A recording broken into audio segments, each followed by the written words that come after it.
Voy a hablar sobre pues el resumen académico del doctor Omar Torres Ochoa, que es investigador del Departamento de Química Orgánica del Instituto de Química.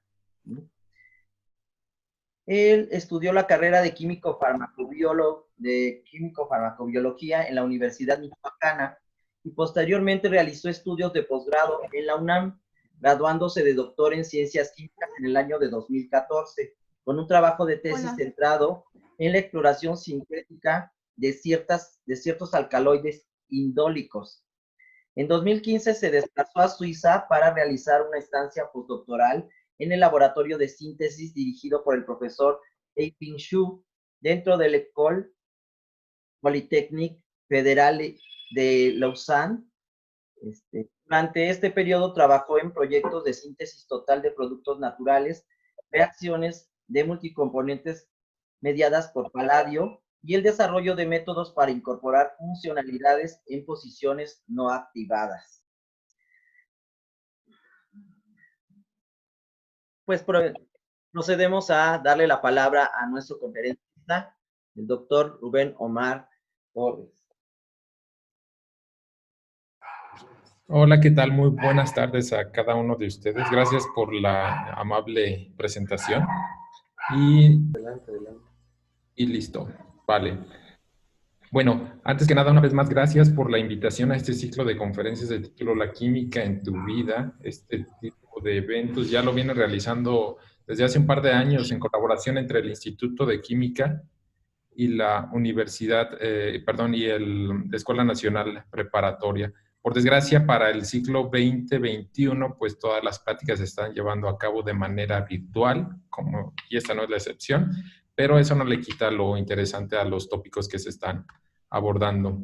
Una vez más, mi nombre es Omar Torres, investigador del Instituto de Química desde hace un poco menos de un año que regresé del extranjero. El título de la plática es "Vamos a sintetizar un medicamento".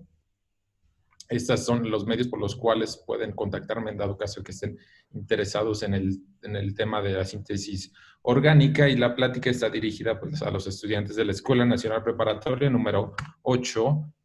Los objetivos que intentaré alcanzar al final de la charla es darles a conocer por qué es importante la química orgánica en la preparación de medicamentos, indicarles las diferencias, que ustedes distingan fácilmente cuando hablamos de un fármaco y cuando hablamos de un medicamento, y mostrarles con ejemplos los tipos de síntesis que se emplean para preparar un fármaco.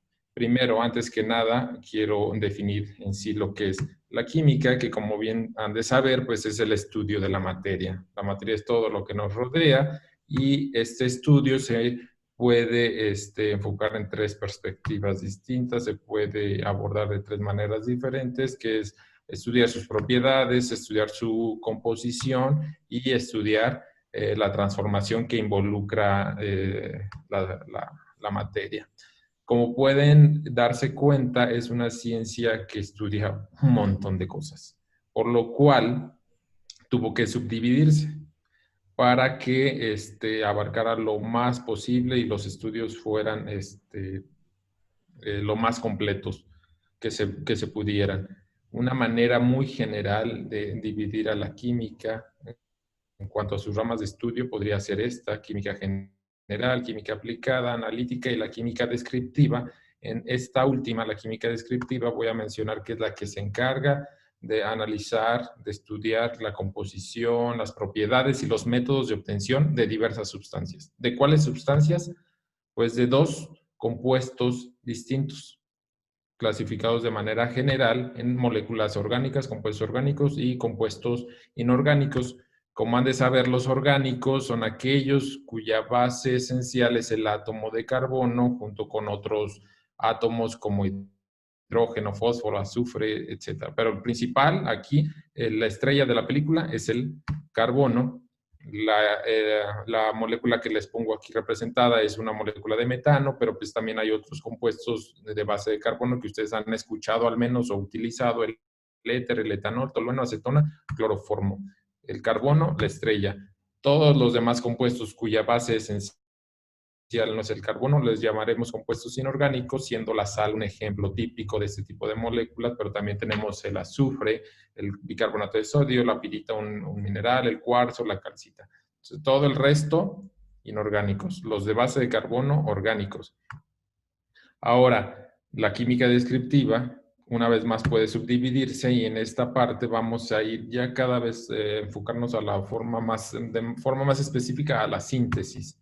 Primero, química inorgánica, química orgánica. Esa fue la forma en la que en un inicio se dividió esta parte de la química descriptiva y la química orgánica se enfocó en estudiar materiales inertes, nada relacionado con la vida, minerales, por ejemplo. En cambio, la química orgánica se dedicó, o en un principio fue dirigida a estudiar materiales provenientes de seres vivos o de compuestos provenientes o de sustancias provenientes de la naturaleza.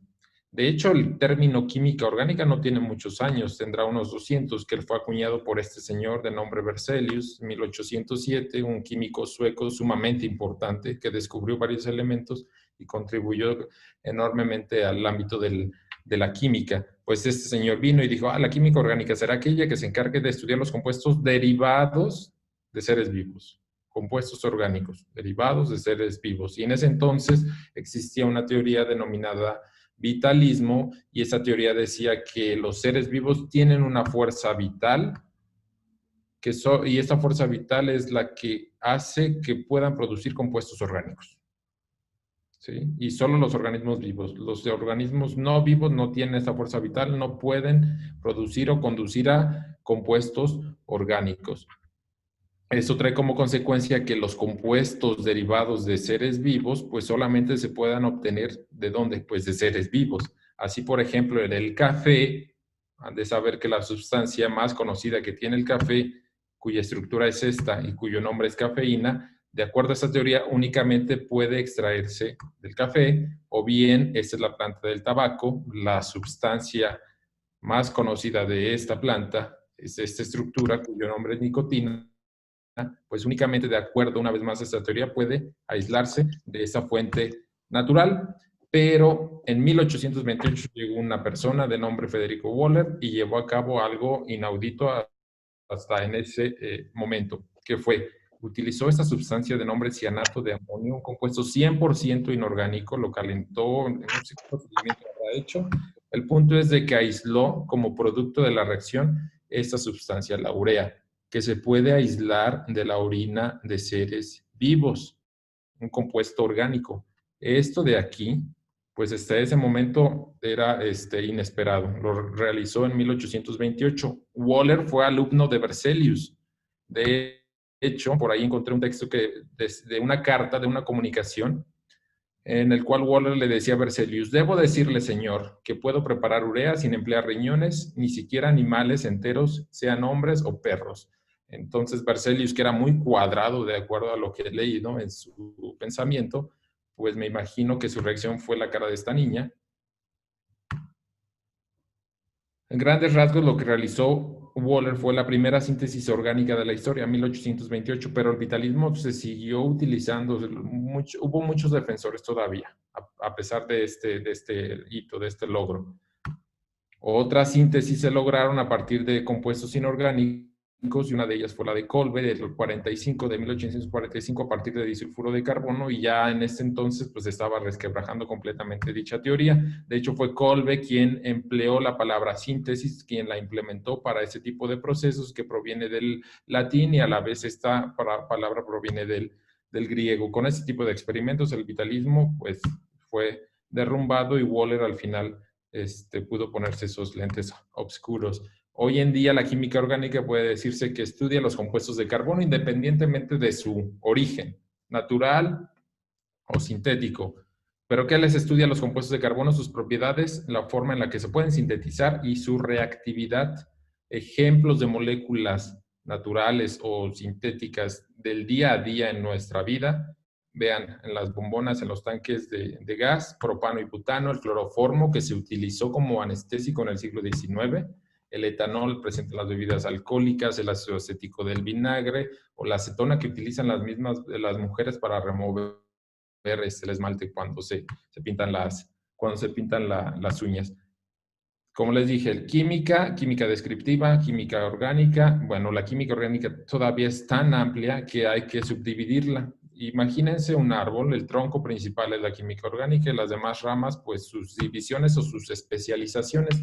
Una de esas especializaciones es la síntesis orgánica, que si van al diccionario de la RAE, síntesis significa proceso de obtención de un compuesto a partir de sustancias sencillas. Vale, claro, sencillito así. La síntesis orgánica será entonces una construcción, fabricación, ensamblaje, planificado. ¿Sí? El proceso es planificado, lo ideamos los químicos, de moléculas orgánicas. Estamos hablando de química orgánica, entonces son moléculas orgánicas, mediante procesos químicos. ¿En qué se aplica esto de la síntesis orgánica? Pues en todo.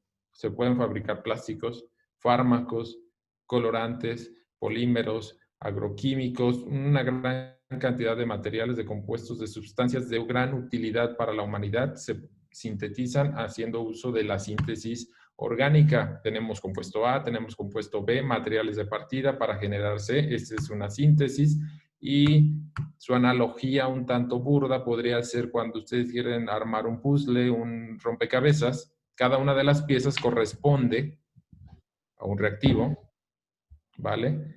Y la manera en la que se unen estas piezas del rompecabezas, pues va a ir generando cierta forma hasta que llegan al final. En este caso, en el caso de la síntesis, el final sería una molécula. Ahora, esto es un rompecabezas, pero ¿qué ocurre en la síntesis? Pues bien, estas protuberancias o estas hendiduras, para que se puedan unir, los compuestos orgánicos tienen algo que llamamos grupos funcionales. Esta es una tabla de algunos grupos funcionales que seguro ya han visto en sus clases o que alguna vez les han dejado incluso a lo mejor hasta de tarea. Aquí está el nombre de algunos de ellos: alcanos, alquenos, alquinos, alcoholes, aminas, cetonas, por mencionar algunos. Estos grupos funcionales van a ser las hendiduras, las protuberancias de las piezas de rompecabezas que permitan unir a las moléculas. Su definición es que es un grupo específico de átomos. Por ejemplo, el alcohol. Un grupo específico sería carbono, oxígeno, hidrógeno. Ese grupo específico de átomos es el grupo funcional alcohol. Tiene ciertas propiedades y esas propiedades las va a transferir a la molécula que tenga este grupo funcional. Vean esta representación aquí. Todo en sí es una molécula. Es una cadena hidrocarbonada porque es un compuesto orgánico que tiene un grupo funcional. Si el grupo funcional es un alcohol, pues bueno, la molécula se va a comportar como un alcohol. El etanol como ejemplo, este es el grupo funcional, aquí lo tenemos de este color, y la cadena hidrocarbonada es lo que está en verde. Ahora, los grupos funcionales pueden interconvertirse y eso lo aprovechamos los sintéticos para generar nuevas y nuevas y nuevas y variadas moléculas orgánicas. Ejemplo, etanol, su estructura se transforma en ácido acético y que a la vez se puede transformar en acetato de metilo. ¿Se parecen los compuestos? Sí. ¿Son iguales? Para nada. Ven algunas de sus propiedades, punto de ebullición, perdón, y su miscibilidad o solubilidad en agua. Vean cómo se van transformando y cómo van cambiando sus propiedades.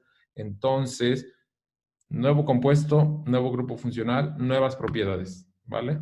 Propiedades físicas, pero también propiedades químicas. Su reactividad es distinta, la de un alcohol a la de un ácido, y también sus propiedades farmacológicas. ¿A qué me refiero con eso?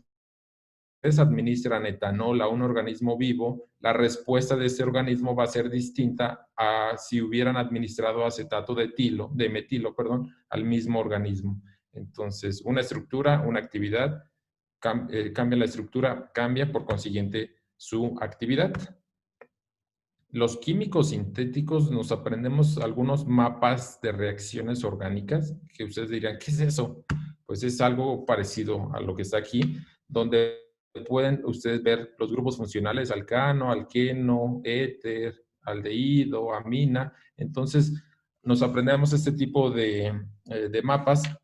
¿Y qué es la información que tienen estos mapas? Bueno, estos mapas nos dicen bajo qué circunstancias, o mejor dicho, bajo qué condiciones ocurren las transformaciones de los grupos funcionales. ¿Qué necesito yo para transformar un alqueno a un alcohol y un alcohol a una acetona y una acetona a un ácido?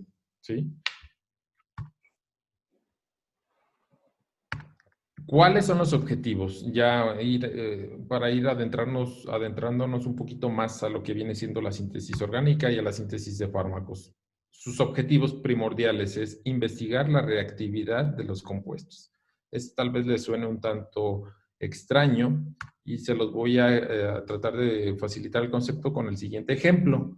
Este compuesto orgánico, base de carbono, que tiene un doble enlace aquí, es un alqueno, que se puede representar también como este otro de acá. Aprendemos a representar moléculas de manera mucho más sencilla. Pues bien, esta sustancia bajo condiciones distintas, ¿sí? Vean, una condición, otra condición u otra condición, puede generar 3 moléculas diferentes. Estas moléculas, aunque se parezcan mucho, no son iguales. Los 3 son alcoholes, sí, pero tienen propiedades distintas, físicas y químicas. Tienen, a pesar de que tengan la misma fórmula molecular, vean, carbono 5, hidrógeno 12, oxígeno, este tipo de sustancias se les conoce como isómeros constitucionales, pero son moléculas diferentes. Si ustedes están interesados únicamente en generar este compuesto, pues tienen que hacer uso de la síntesis orgánica para averiguar las condiciones, que son estas de aquí, con las cuales esta molécula puede transformarse en el alcohol o en el producto que ustedes están interesados. Aquí lo represento de una manera más gráfica. Este es el material de partida reactivo. Este es el producto. Esto es lo que estoy interesado. La síntesis orgánica se encargó de averiguar bajo qué condiciones, bajo qué circunstancias se puede generar este compuesto. Y bueno, estas son las condiciones. Empleando ácido sulfúrico en agua, te puede dar lo que tú andas buscando. La síntesis orgánica entonces les va a decir, puedes utilizar tal ácido, tal base, tal aditivo, tal catalizador en determinado disolvente a determinada temperatura bajo cierta presión y en un cierto tiempo, pues a partir de ese reactivo puedes generar lo que tú estás interesado. La síntesis orgánica también va a buscar que esa transformación se logre con la máxima eficiencia posible. La máxima eficiencia posible se logra cuando tienen ustedes algo que se denomina 100% de rendimiento. A ese 100% de rendimiento se puede decir que de 100 moléculas de reactivo que sometieron a la transformación van a generar las 100 moléculas de producto, una de reactivo por una de producto. Ese es el 100%, aunque en la práctica pues esto difícilmente o casi nunca ocurre. Otro de los objetivos de la síntesis orgánica, aparte de estudiar la reactividad, es el de sintetizar moléculas de interés para medicina, para alimentos, para controlar plagas, para perfumería. O sea, todo este tipo de sustancias contienen moléculas orgánicas. Ahora, antes de entrar ya a lo que viene siendo los fármacos, medicamentos y demás, déjenme darles esta información con respecto a los tipos de síntesis que se pueden utilizar o con los que se cuenta hoy en día. Tenemos la síntesis total. En este tipo de síntesis ustedes parten de algo sumamente simple y llegan a una sustancia compleja, o al menos más compleja que con lo que el material del cual partieron. Y les pongo esta reaccioncilla, ¿vale? Tienen 2 materiales de partida, este que está en rojo, este que está en azul. Se llevan a cabo 11 reacciones orgánicas y decimos que son reacciones orgánicas porque involucra compuestos orgánicos, pero son reacciones químicas. 11 reacciones orgánicas llegan al final y obtienen, vean, la complejidad es mucho mayor en el producto en comparación con los reactivos. Esta es una síntesis total de un fármaco que se llama oseltamivir, que se utiliza para el tratamiento de la influenza, y esta es la secuencia de reacciones que condujeron al fármaco, ¿vale? Son más de 10 reacciones, pero vean cómo conforme van realizando una transformación, la estructura y sus propiedades van cambiando hasta que llegan a la molécula que están enfocados, a la cual están dirigidos, en este caso el oseltamivir. Esa es una representación de cómo pueden ver cómo pueden adquirir el medicamento en la farmacia, ¿no? Otro tipo de síntesis, el segundo, es algo que llamamos síntesis parcial o semisíntesis, que en este caso no importa si el material de partida es simple o complejo, el punto es de que sea una sustancia de origen natural. Esa sustancia de origen natural se transforma en una, dos, tres, muchas etapas pueden ser, a algo más complejo. Y aquí les va un ejemplo con fármacos que ustedes, estoy casi seguro que prácticamente todos hemos consumido. Esta de aquí, si les muestro la estructura, no saben cuál es su nombre, pero si les digo que es la penicilina aislada por el año 39, 38 del siglo anterior, pues ya tienen más o menos una idea. Antibiótico, ¿vale? Administrado de forma intramuscular generalmente. Pues bien, este compuesto se puede sintetizar en el laboratorio, sí, pero es mucho más fácil obtenerlo de fuentes naturales. Entonces, obteniéndolo de fuentes naturales, se comenzó a estudiar y a partir de él se generaron algo que llamamos derivados, ¿vale? Que se utilizó como material de partida y a partir de este se generaron otros compuestos. ¿Qué otros compuestos? La amoxicilina y la ampicilina. Vean cómo se parecen, ¿vale? El inicial y los finales. Pero sus propiedades, si bien antibióticos también, estos dos, pues estos ya se pueden administrar por vía oral, en cambio este de acá no, ¿sí? Cambian algunas de sus propiedades, no todas, pero pues por eso se utiliza la síntesis para encontrar moléculas más, más adecuadas para uso humano. Estos derivados o estos compuestos se les conoce como moléculas semisintéticas o derivados semisintéticos, ¿vale? Bien, aquí entramos a diferenciar lo que viene siendo fármaco, que también es sinónimo de algo que se conoce como principio activo, ¿sí?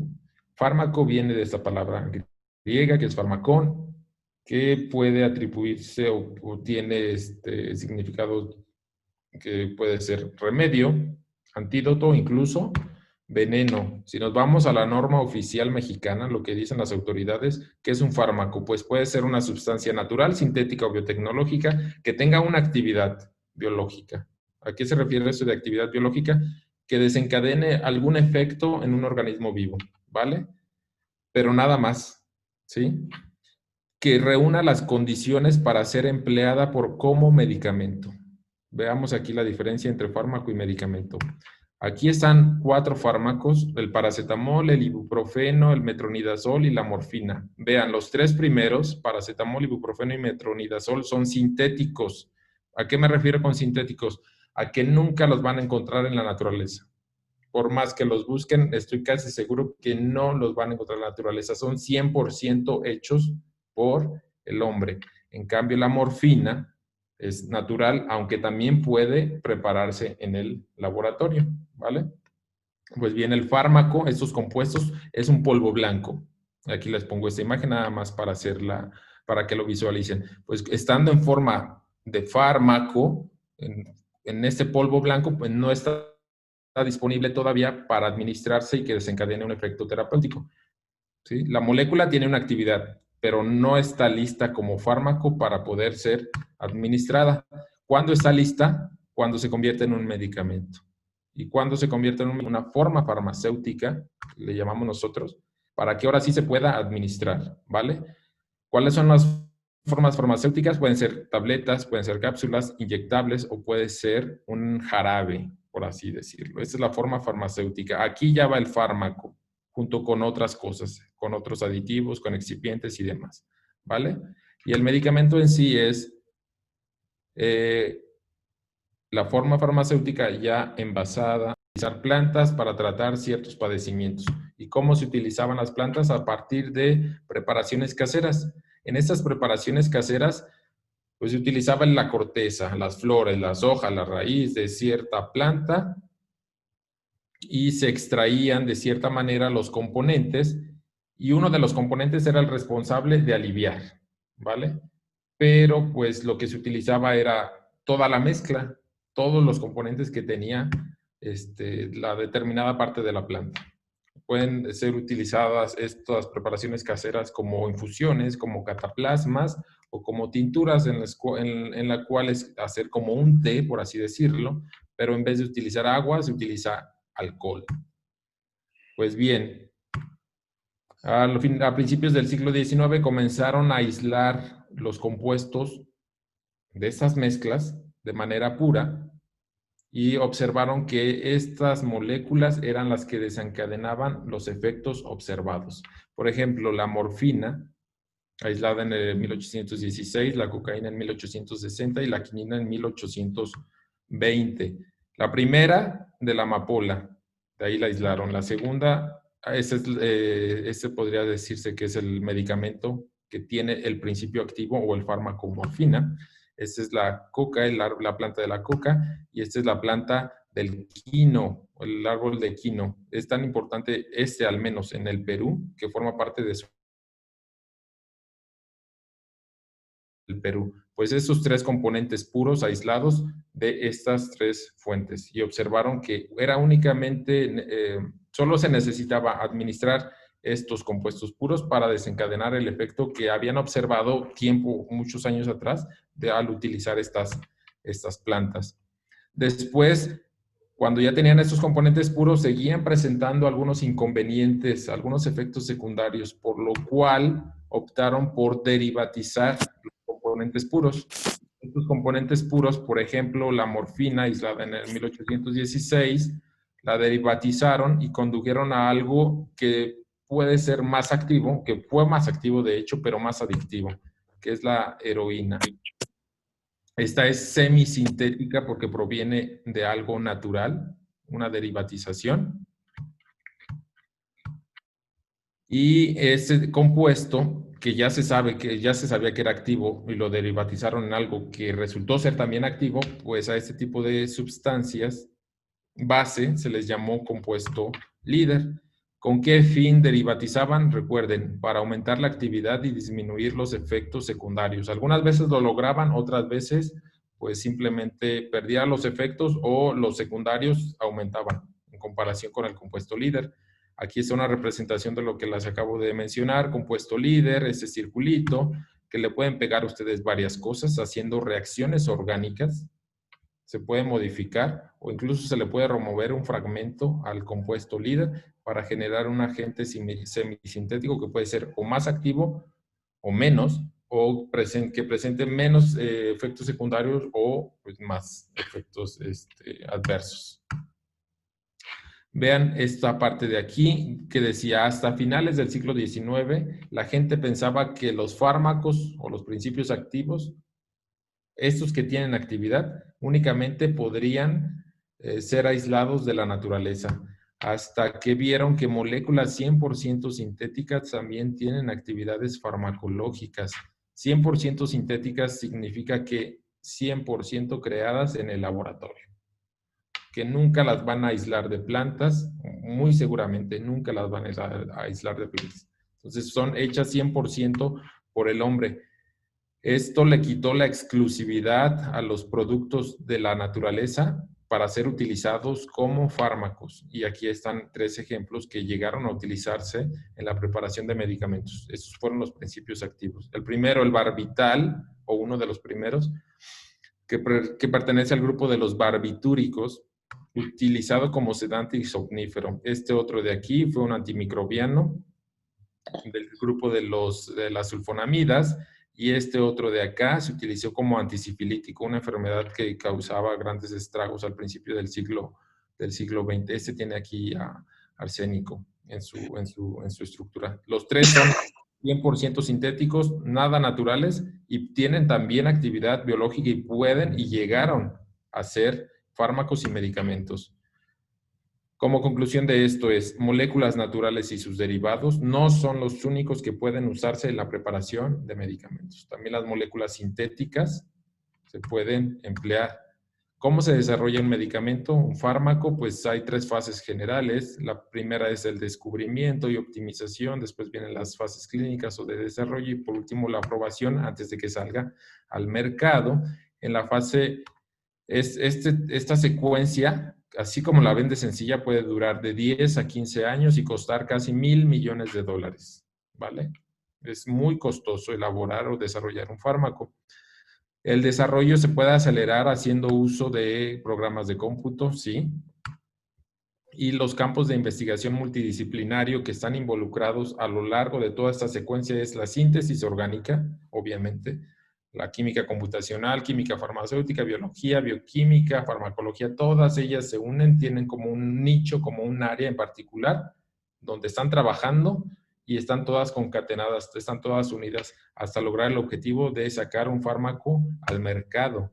La parte de la síntesis orgánica, que es la que a mí me interesa, viene en esta parte de descubrimiento y optimización, porque se descubre una molécula que tiene actividad y después hay que sintetizar la molécula y después hay que sintetizar derivados de la molécula o hay que modificarla químicamente para generar más actividad y menos efectos secundarios. Ya en esta última parte de la charla les voy a dar 3, 4 ejemplos de fármacos y su síntesis y con algunos datos curiosos que de este tipo de sustancias. Este de aquí es el sildenafilo, que si ven su estructura y su nombre no les diga nada, ya viendo la tableta de color azul, pues ya sabrán de qué se trata. Es la tableta o la pastilla azul, vitamina B, encontré por ahí también que le llaman, pues es el Viagra. Aquí tenemos el fármaco o principio activo.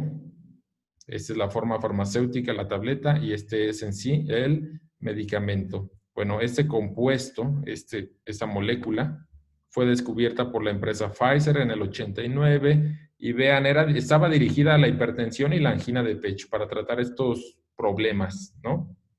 Cardiovasculares.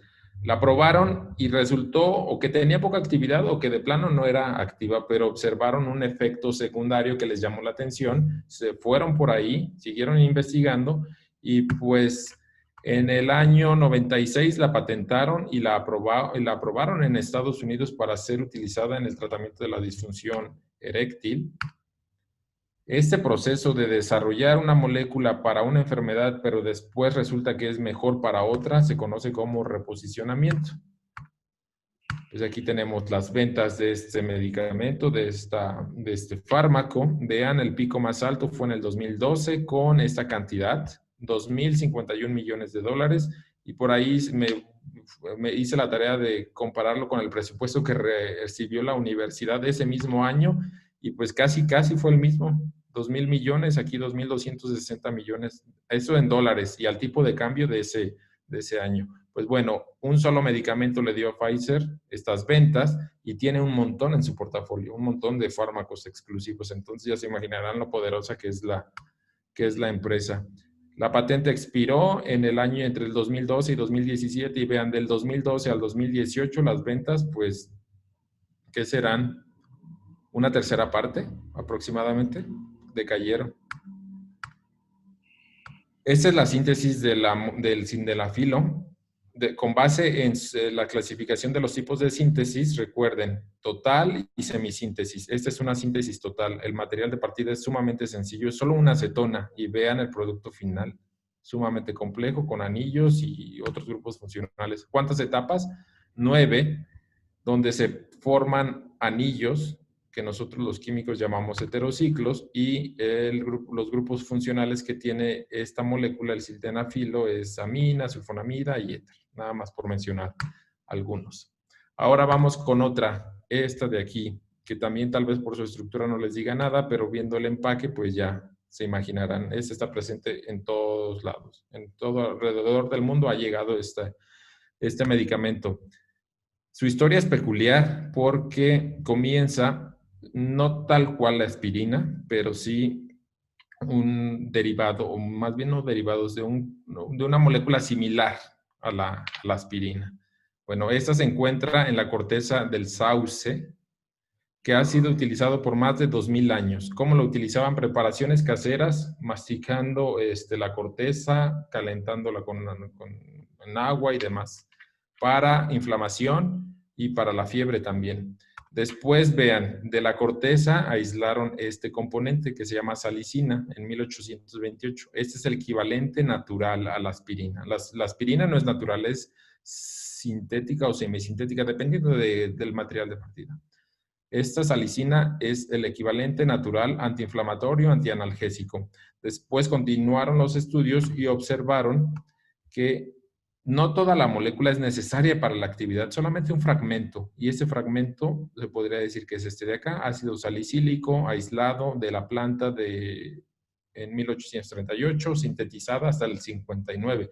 Antiinflamatorio, contra la fiebre también, pero tenía un problema. Era irritante como no tienen idea.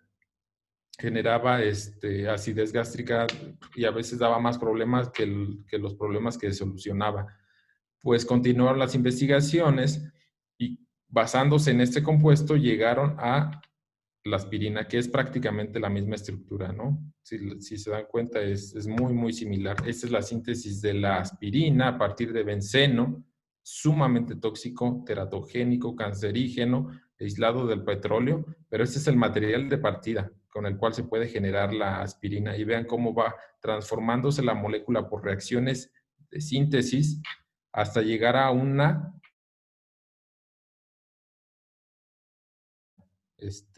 para el ser humano, ¿no? La aspirina.